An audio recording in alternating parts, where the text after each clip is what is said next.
ऐसे से। अस्सलाम वालेकुम बच्चों, how are you? Fine, okay. Today we are going to start the second chapter, the sound of music. This chapter is already in two parts. In the first part, we will know about a heroic achievement of a deaf girl who makes her life a success story. Okay, let's start. What is the heading of the first part? Evelyn Glennie listens to sound without hearing it. तो बच्चों क्या meaning निकल के आ रहा है इस heading का? Evelyn Glennie जो है एक लड़की है, म्यूज़िशियन है और वह साउंड को सुनती है बग़ैर सुने. तो बहुत ही सरप्राइजिंग लग रहा होगा ना आपको, ये लाइन अपने आप में बहुत ही सरप्राइजिंग लग रहा होगा. पहले आप इस चीज़ को समझिए. आप लोगों को मालूम है कि हियर का क्या मतलब है और लिसन का क्या मतलब है. दोनों का ही मतलब होता है सुनना, लेकिन फ़र्क क्या है दोनों में, इस चीज़ को आप ज़रा यहाँ पे ध्यान से समझ लो. हियर वह सुनना होता है जिसमें हम कोई रिस्पॉन्स नहीं देते हैं. जैसे सपोज़ कर लो कि आप किसी रेलवे प्लेटफॉर्म पे हो, किसी फेयर में हो, मेले में हो, तो वहाँ पे आप साउंड को सिर्फ हियर करते हो, माइंड आपका कोई रिस्पॉन्स नहीं देता है. लेकिन जब आपका माइंड कुछ रिस्पॉन्स देने लगता है, then it becomes listen. Just now you are listening me, क्योंकि आपका माइंड यहाँ पे रिस्पॉन्स दे रहा है ना.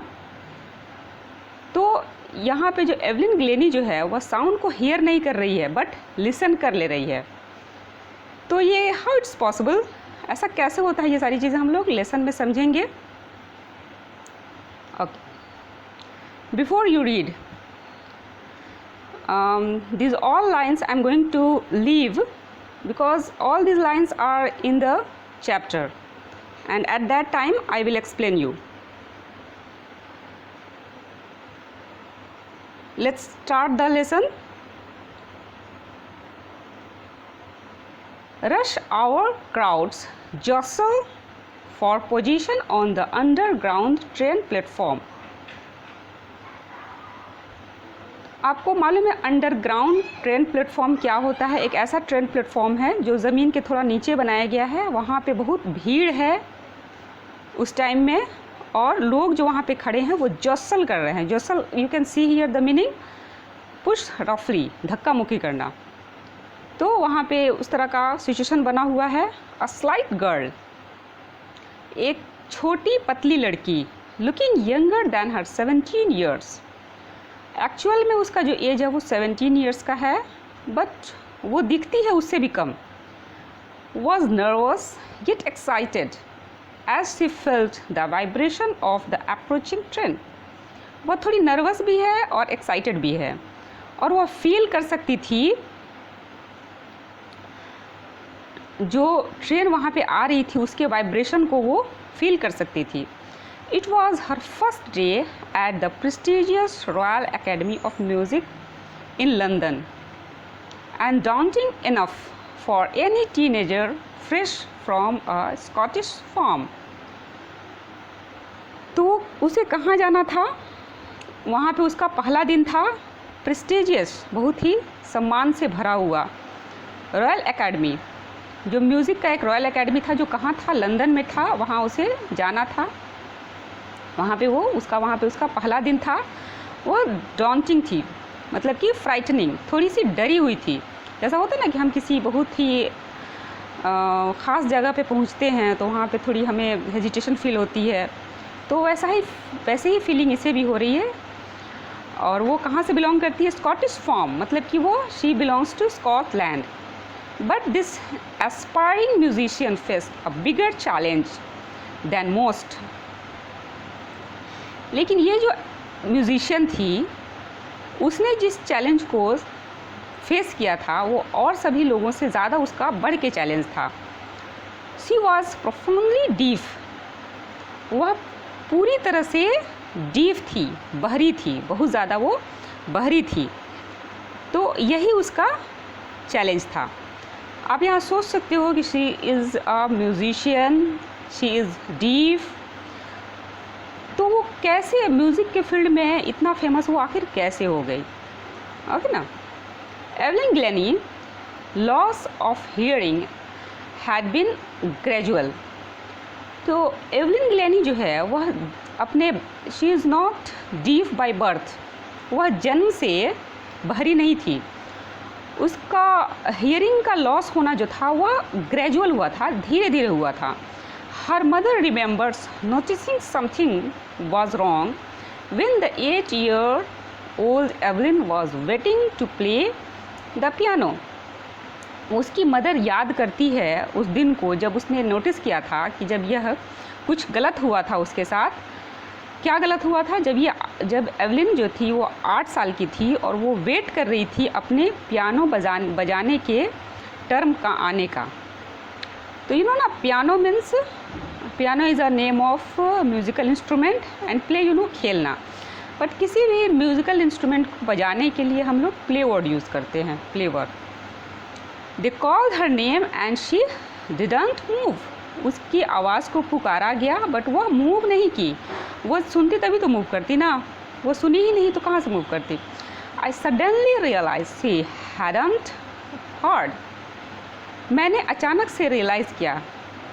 आई मेंशन हियर हर मदर, उसकी मदर यहाँ पे बोलती है कि उसने अचानक से रियलाइज़ किया कि वह सुन नहीं पाई थी। Says Isabel Glennie. What is the name of her mother? Isabel Glennie. For quite a while, Evelyn managed to conceal her growing deafness from friends and teachers. ये एक जनरल ह्यूमन नेचर है, हमारे अंदर कुछ खामी होती है, कुछ कमी होती है, तो हम कोशिश ये करते हैं कि उसे हम दूसरों से छुपा लें। तो ये भी कुछ दिनों तक के लिए इसको मैनेज कर लेती है कि वो अपने इस बढ़ते हुए डिफनेस को, बहरापन को अपने फ्रेंड्स से, अपने टीचर से छुपा लेती है, छुपाने में मैनेज कर लेती है। But by the time she was 11 her marks had deteriorated and her headmistress urged her parents to take her to a specialist. तो वक्त के साथ साथ उसके जो मार्क्स जो आ रहे थे वो ख़राब होते जा रहे थे। तो उसकी हेडमिस्ट्रेस जो थी उसने उसके पेरेंट्स को बुलाया और कहा उसके पेरेंट्स से कि आप इसे कोई स्पेशलिस्ट से दिखाओ। It was then discovered that her hearing was severely impaired as a result of gradual nerve damage. तो वहाँ पे क्या पाया गया, क्या डिस्कवर किया गया कि उसका जो हियरिंग जो है वह बुरी तरह से इम्पेयर्ड, कमज़ोर हो गया है, वीक हो गया है। किसके रिज़ल्ट में? धीरे धीरे उसका कोई नर्व डैमेज हो गया था।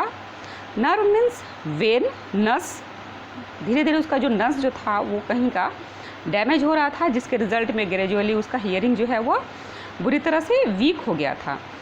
They were advised that she should be fitted with hearing aids and sent to a school for the deaf।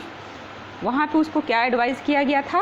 वे लोग उसको एडवाइस किए थे कि यह अपने खुद को मैनेज कर सकती है, फिट कर सकती है हेयरिंग एड्स के सहारे, और उसको बहरों के स्कूल में, डीफ के स्कूल में भेजा जाए। Everything suddenly look black says Evelyn. Evelyn कहती है कि यह सुनते ही मुझे ऐसा लगा कि मेरे चारों तरफ अंधेरा छा गया है। But Evelyn was not going to give up. लेकिन एवलिन ऐसा नहीं थी कि वह गिव अप कर दे, छोड़ दे। She was determined to lead a normal life and pursue her interest in music. उसने डिटरमाइन किया। डिटरमाइन मीन्स क्या होता है बच्चों? एक होता है इंटेंशन। इंटेंशन मीन्स एक इरादा रखना। जब हमारा इंटेंशन जो है बहुत ही स्ट्रॉन्ग हो जाता है, दैट इज़ कॉल्ड डिटर्मिनेशन। तो उसने एकदम दृढ़ निश्चय किया, पक्का इरादा किया कि मुझे एक नॉर्मल लाइफ गुजारना है और अपने म्यूज़िक में इंटरेस्ट को जारी रखना है। One day she noticed a girl playing a xylophone and decided that she wanted to play it too. एक दिन उसने एक लड़की को देखा जो xylophone बजा रही थी। xylophone is a musical instrument, you can see here. तो उसी वक्त उसने डिसाइड किया कि वह भी बजाना चाहती है इस म्यूज़िकल इंस्ट्रूमेंट को। Most of the teachers discourage हर। अच्छा बच्चों, यहाँ पे डिस्करेज का मतलब आप लोग ज़रा समझना। एक होता है इनकरेज। इनकरेज का मतलब होता है कि मोटिवेट करना, उत्साह देना किसी को, और जस्ट उसका अपोजिट हुआ आपको डिस्करेज। तो ज़्यादातर टीचर्स जो थे उसको डिस्करेज किए, उसको बोले कि अरे ये तुम कैसे कर सकती हो, यू आर डीफ गर्ल, आप सुन नहीं सकती हो तो फिर म्यूज़िक के फील्ड में कैसे अपना कुछ कैरियर बना सकती हो। बट परकशनिस्ट रॉन फॉप्स, परकशनिस्ट किसे कहते हैं? वैसे म्यूज़िशियन जो ताल पे कोई अपना म्यूज़िक देते हैं, जैसे यहाँ पे you can see here a person who play the drum and drum the tabla. तो जो ताल लगा के कुछ म्यूज़िक देते हैं, ही इज़ कॉल्ड परकशनिस्ट। तो ये रॉन फॉप्स जो थे वो एक परकशनिस्ट थे, और उन्होंने इस चीज़ को नोटिस किया, स्पॉटेड हर पोटेंशियल, उसकी एनर्जी को, उसकी पोटेंशियल को उन्होंने नोटिस किया।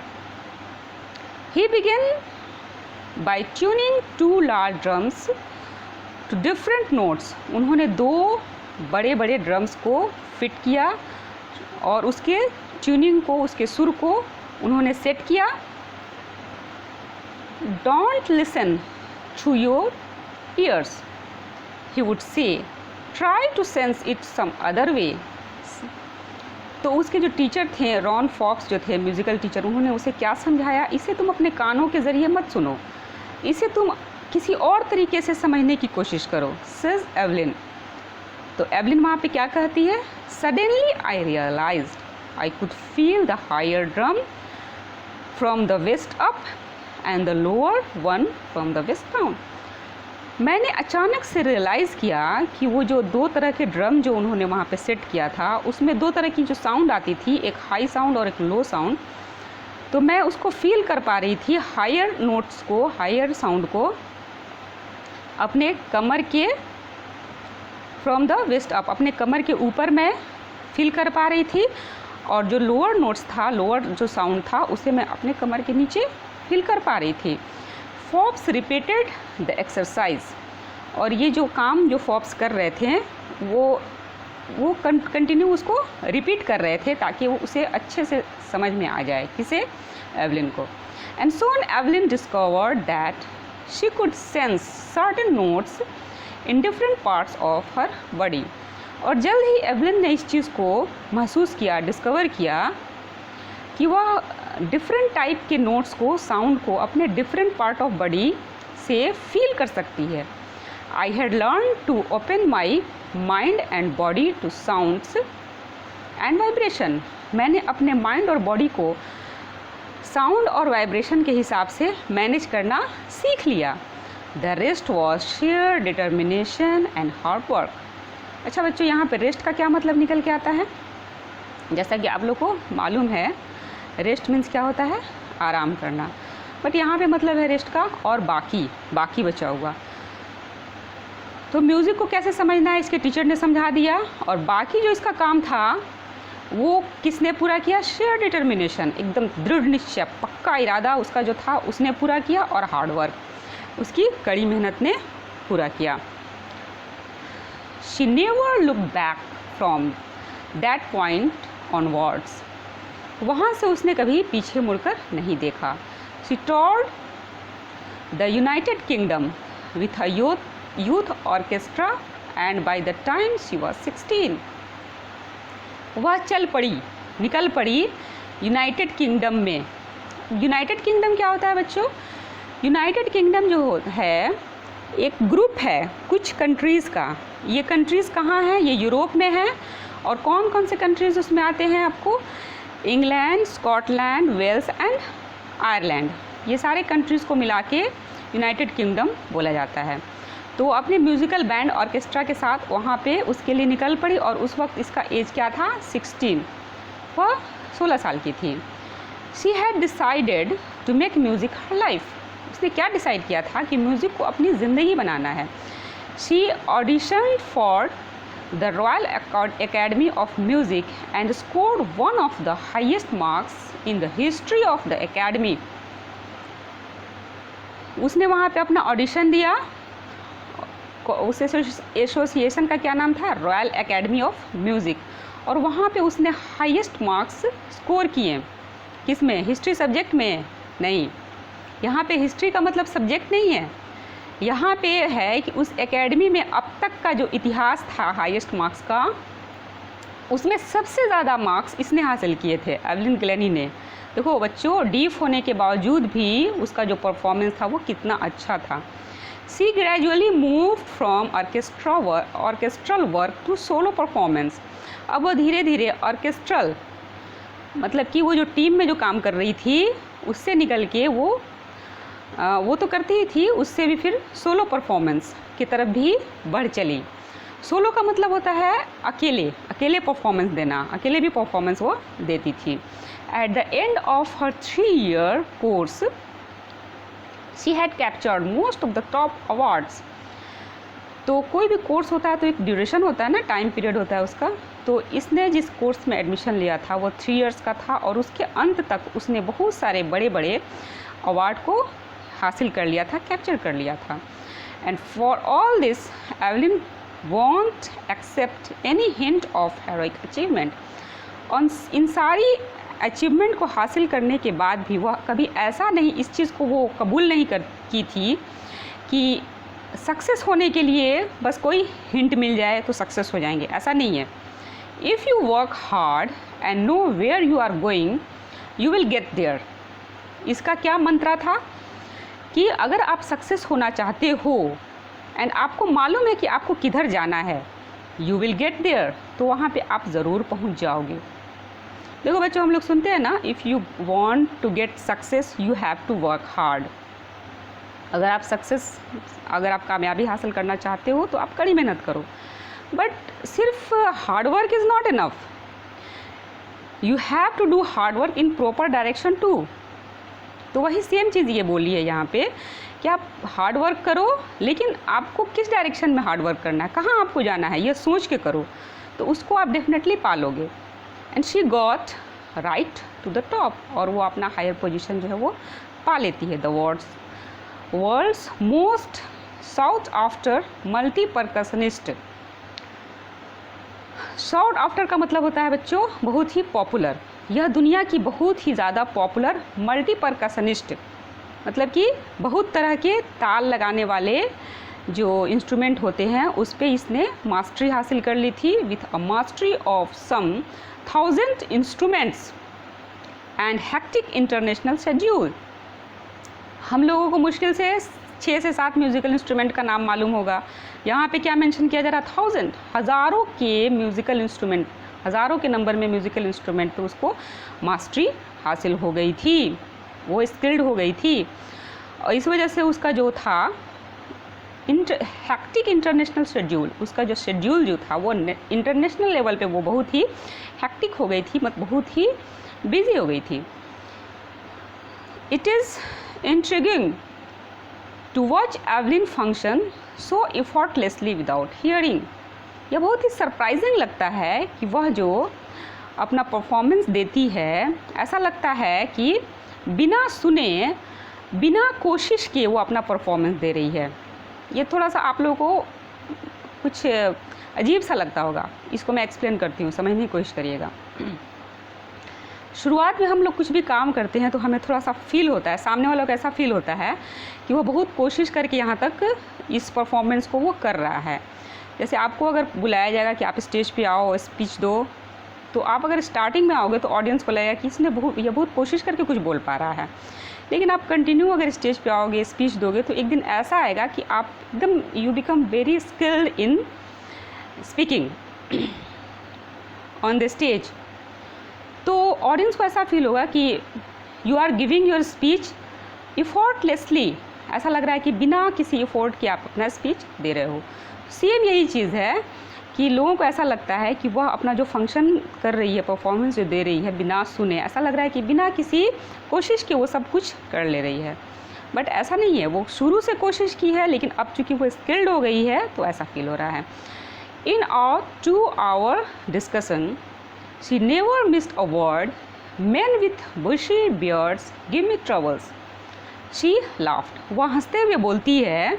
किससे बोलती है? देखो बच्चों, ये जो है ये एक बायोग्राफी है, एक म्यूजिशियन का के लाइफ के बारे में बताया जा रहा है, मतलब कि ये बायोग्राफी है। और इसको जिसने लिखा है, जो इसका राइटर है, कोई भी किसी के बारे में बायोग्राफी जब लिखता है तो पहले तो उसके साथ बैठ के उससे बहुत सारा डिस्कशन करता है, उसके साथ इंटरव्यू लेता है उसका, या फिर उसकी हिस्ट्री को पढ़ता है। तो मे बी इसका जो राइटर है वो पढ़ा होगा और इसके साथ यहाँ पे बैठ के ये इसका इंटरव्यू भी ले रहा है, डिस्कशन भी कर रहा है। तो वही राइटर यहाँ पे बोल रहा है कि 2 घंटे के इंटरव्यू में वह एक चीज़ बोलना मिस नहीं की। वो क्या था?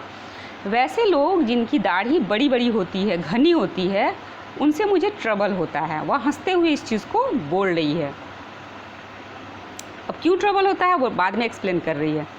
It is not just watching the lips. देखो बच्चों, जो बहरे होते हैं वो आमतौर पे सामने वाले की जो कम्युनिकेशन को समझने के लिए लिप रीडिंग भी देखते हैं। तो वही चीज़ वो बोल रही है कि हमें जो होता है वो सिर्फ लिप्स को नहीं देखना होता है, it is the whole face, वो पूरे चेहरे को देखना होता है, स्पेशली द आइज़, ख़ासतौर से आँखों को। She speaks flawlessly with her Scottish lilt. वह बिना किसी गलती के बोलती है। कौन? Evelyn Glenny. और उसके स्पीच में क्या झलकता है? Scottish lilt. चूँकि ये स्कॉटलैंड से बिलोंग करती है तो थोड़ा सा हर जगह का उसके लैंग्वेज में थोड़ी सी एक आ जाती है, आइडेंटिफिकेशन आ जाती है। वही चीज़ बोल रहा है यहाँ पे, Scottish lilt, a way of speaking, you can see here. तो हमारे इंडिया में भी आप लोग देख सकते हो कि जैसा होता है ना कि अगर इंसान हिंदी में भी बात करे तो साउथ इंडियन के जो हिंदी स्पीकर होंगे उनका जो बोलने का तरीका होगा थोड़ा अलग होगा। बंगाली जो अगर हिंदी बोलेंगे तो उनका जो वे ऑफ स्पीकिंग अलग होगा, मतलब कि वो पहचान में आ जाएंगे कि वो कहाँ से बिलोंग करते हैं। तो वही चीज़ को यहाँ पर बताया जा रहा है कि उसकी स्पीकिंग में एक स्कॉटिश लिल्ट जो है, स्कॉटिश, उसकी पहचान आ जाती है। My speech is clear because I could hear till I was 11। मेरी स्पीच बहुत अच्छी है, एकदम क्लियर है। क्यों क्लियर है? क्योंकि मैं कम से कम 11 साल तक तो मैं सुन ही रही थी ना। देखो बच्चों, जो बाय बर्थ डीफ होते हैं उनकी जो स्पीच जो है वो ठीक नहीं होती है, क्योंकि you know speaking comes after listening. जब हम सुनेंगे ही नहीं तो फिर बोलेंगे कैसे? तो इसकी जो सुनने वाली जो थी एबिलिटी वो 11 तक थी, इस वजह से इसकी स्पीकिंग पे पूरी कमांड है, से वह बोलती है। But that doesn't explain how she manage to learn French and master basic Japanese. लेकिन उसने यह एक्सप्लेन नहीं करती है कि उसको दूसरे लैंग्वेज जैसे कि फ्रेंच पे और जैपनीज़ पे कैसे कमांड हासिल हुआ। As for music she explain, वह म्यूज़िक को लेके एक्सप्लेन करती है। It pours in through every part of my body. Music मुझे ऐसा लगता है कि मेरी पूरी बॉडी में रची बसी है। It tingles in the skin, my cheek bones and even in my hair. मुझे ऐसा लगता है कि यह मुझे एक सेंसेशन देता है मेरे स्किन में, मेरे चिक बोन्स में और मेरे हेयर में। When she plays the xylophone, जब वो जाइलोफोन बजाती है, she can sense the sound passing up the stick into her finger tips.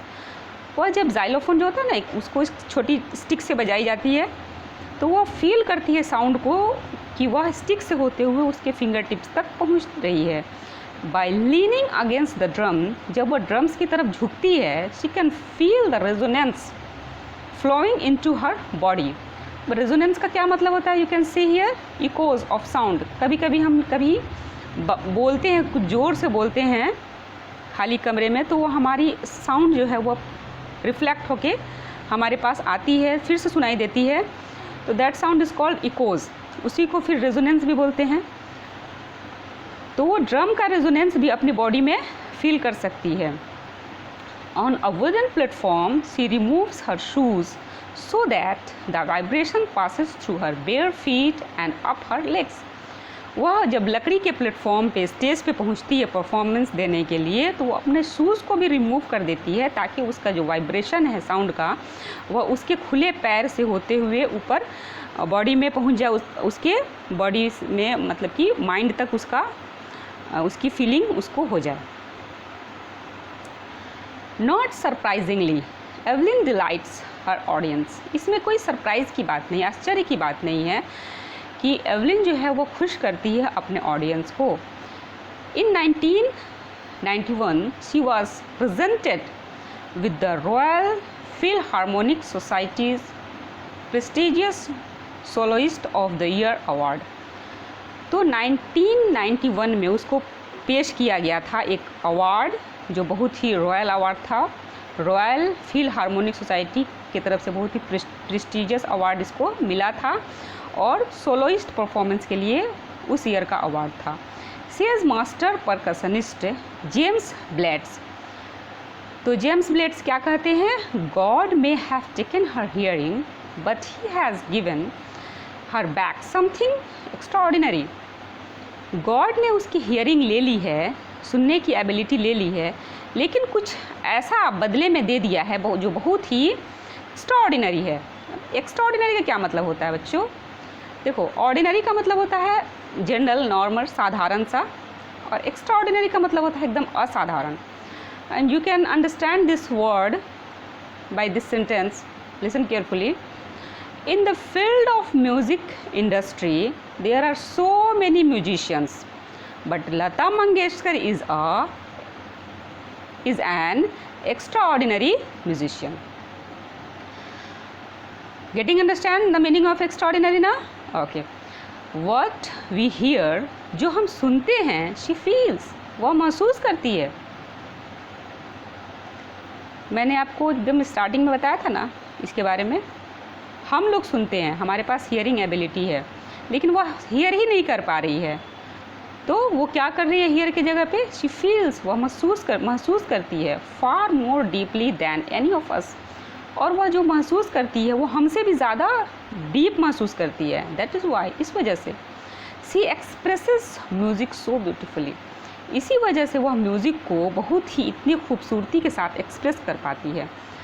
Evelyn confesses that she is something of a workaholic. Evelyn इस चीज़ को कबूल करती है कि वह बहुत ही वर्कहॉलिक है। वर्कहॉलिक का क्या मतलब होता है बच्चों? A person who finds it difficult to stop working. एक ऐसा इंसान जिसको काम बंद करने में, रोकने में डिफ़िकल्टी फील हो। और आपके साथ क्या होगा बच्चों? डिफ़िकल्ट टू स्टार्ट वर्किंग, ठीक है ना? आपके लिए काम स्टार्ट करना डिफ़िकल्ट होगा। और इस बच्ची के लिए, इस ये म्यूज़िशियन के लिए, एवलिन के लिए क्या था? उसको काम को स्टॉप करना मुश्किल था। That's why she is workaholic. तभी तो उसने इतना सारा अचीव किया ना। I have just got to work. मैंने बहुत ही काम किया है। Often harder than classical musician. जो क्लासिकल म्यूजिशियन होते हैं उनसे भी ज़्यादा बढ़कर मैंने काम किया है। But the rewards are enormous. तो जब हम काम करते हैं तो फिर हमें रिवॉर्ड्स जो मिलता है वो भी इनॉर्मस होता है, बहुत ही ज़्यादा। इनॉर्मस मीन्स अनगिनत। Apart from the regular concerts, जो रेगुलर कंसर्ट्स में करती हूँ, उसके अलावा Evelyn also gives free concerts in prisons and hospitals. तो वो जेल में और हॉस्पिटल में भी फ्री कंसर्ट देती है, मतलब कि वो एक सोशल सर्विस भी करती है। She also gives high priority to classes for young musicians. वह सबसे ज़्यादा प्रायोरिटी किस काम को देती है? छोटे बच्चों को। छोटे बच्चे जो म्यूजिशियंस हैं, म्यूजिक सीखना चाहते हैं, उनको क्लास देने की को प्रायोरिटी देती है। And रिचलिन of the Beethoven fund of deaf children says. तो एन रिचलिन जो है वो क्या है? एक बीथोवन फंड है। जो किसका फंड है? डीफ बच्चों का फंड है। वो क्या कहती हैं? She is assigning inspiration for deaf children. Evelyn Glennie जो है वह एक चमकता हुआ इंस्पिरेशन है, एक मिसाल है डीफ बच्चों के लिए, बहरे बच्चों के लिए। They see that there is nowhere that they can not go. वे लोग ऐसा देखते हैं। वे लोग मीन्स कि जो बहरे लोग हैं वो ऐसा सोचते हैं कि कोई ऐसा जगह नहीं है जहाँ वे लोग नहीं जा सकते हैं। Evelyn Glenny has already accomplished more than most people twice her age. Evelyn Glennie जो है वह बहुत ही accomplished है. Accomplished means skill in the work, in the activity. वो जो अपना काम जो करती है म्यूज़िक का उसमें बहुत ही ज़्यादा accomplished है, skilled है, more than most people, उन दूसरे लोगों से जो उससे उम्र में दो गुना ज़्यादा बड़े हैं. She has brought percussion to the front of the orchestra. उसने percussion ताल को ऑर्केस्ट्रा में फ्रंट पे लाया. And demonstrated that it can be very moving. और उसने इसे करके दिखाया कि यह भी इस फील्ड में बहुत ही चल सकता है, मूव कर सकता है. She has given inspiration to those who are handicapped. वह उसने एक इंस्पायरेशन दिया, वह एक मिसाल बनी उन बच्चों के लिए जो हैंडीकैप्ड हैं. People who look to her and say, लोग जो उसकी तरफ देखते हैं और बोलते हैं if she can do it I can. जब वह कर सकती है तो मैं क्यों नहीं, मैं भी कर सकता हूँ. And not the least she has given enormous pleasure to millions. और इसमें कोई शक नहीं है कि उसने लाखों लोगों को प्लेजर दिया है अपने म्यूज़िक के ज़रिए. तो what is the name of the writer? Deborah Cowley. तो इन्होंने बहुत ही अच्छे से इसके बायोग्राफी को पेश किया है और बहुत अच्छे से आप लोग को जहाँ तक मुझे लग रहा है समझ में आ गया होगा. एंड बच्चों, I will explain the question in the group, okay ना. And in the next video we will do the second part of the chapter. Okay, bye bye.